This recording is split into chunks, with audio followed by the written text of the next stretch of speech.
Let's answer the question in this video, how do I get access to the index when using loop in Python? Now, many would argue you should never really need to do this, but I'm going to answer the question.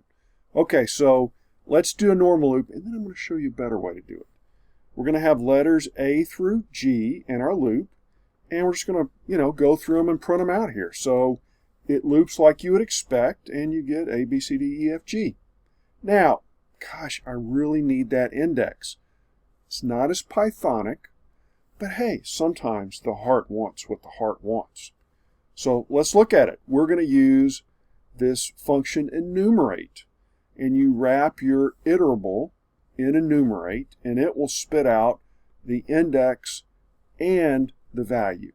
So now we can go through and we can print, hey, A is index plus 1 because it starts at 0, 1 in the alphabet, 2 in the alphabet, so forth and so on.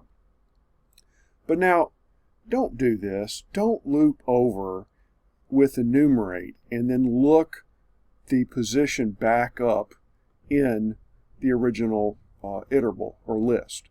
So, here we're going, hey, we're going to grab the index. I'm throwing in the underscore, which just says throw that away, throw away the letter. But then right back here, I'm going letters, sub-index is index plus 1. Very non-Pythonic. You would do it that way in C or maybe even JavaScript, unless you do for each. But, let's not do that if you want to look like an experienced programmer. Now, I used to do this until not too long ago. I have two lists. I need that index because I got to look up something in the second index. And so here we're going to put prices for our letters, like you're bidding on them in a game. And when you loop through it, we get the letter in the index. Now we don't use that to get letters, so good, we're past, noob stage. But now we're looking up prices with that index. Okay, I mean that's not bad. But now let me show you, and this, when I finally picked this up, I was like, oh, this is so elegant.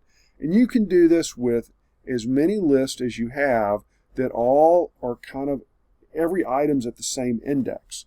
And I was doing this on a lottery scraper where I was trying to cross-reference all these values across each day.